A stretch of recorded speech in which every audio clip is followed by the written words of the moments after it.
पहलगाममध्ये धर्म विचारून हिंदूंना गोळ्या झाडल्या आणि इथं निष्पाप हिंदूंना भाषा विचारून चोप दिला, आशिष शेलार यांचं वक्तव्य. शेलारांकडनं मनसेच्या आंदोलनाची पहलगाम हल्ल्याशी तुलना.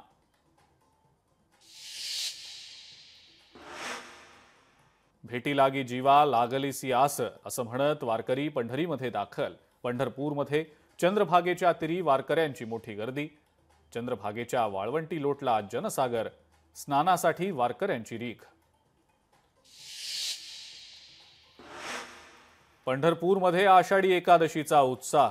मुख्यमंत्री देवेंद्र फडणवीसांच्या हस्ते विठ्ठल रुक्मिणीची सपत्नीक शासकीय महापूजा संपन्न. विठुरायाच्या दर्शनासाठी वारकऱ्यांची रीघ. मुंबईच्या वडाळ्यातल्या प्रतिपंढरपूर नावानं ओळखल्या जाणाऱ्या विठ्ठल मंदिरामध्ये भाविकांची अलोट गर्दी. उपमुख्यमंत्री एकनाथ शिंदेंच्या हस्ते पांडुरंगाचा अभिषेक संपन्न.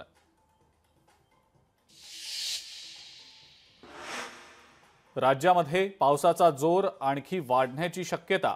कोकण आणि घाट माथ्याला मुसळधार पावसाचा इशारा.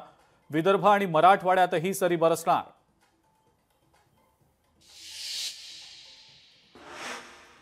वसई विरार परिसरात रात्रीपासूनच मुसळधार पावसाला सुरुवात. अनेक भागांमध्ये साचलं पाणी.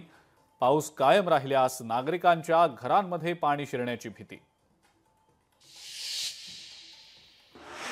नाशिक जिल्ह्यामध्ये पावसाचा जोर कायम. गंगापूर धरणातनं 4656 क्युसेकनं विसर्ग सुरू, तर भंडाऱ्यातल्या गोसेखुर्द धरणाचेही 12 दरवाजे उघडले.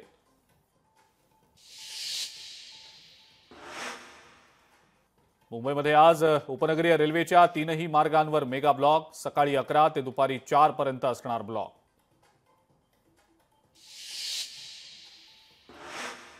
अमरनाथ यात्रेसाठी भाविकांची अलोट गर्दी. कालपर्यंत 30,000हून अधिक भाविकांनी घेतलं दर्शन. सुरक्षिततेच्या अनुषंगानं बंदोबस्तही तैनात.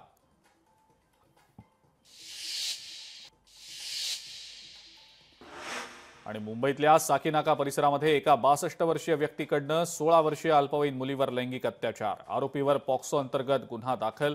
आरोपीवर राजकीय वरदहस्त असल्याचा दावा.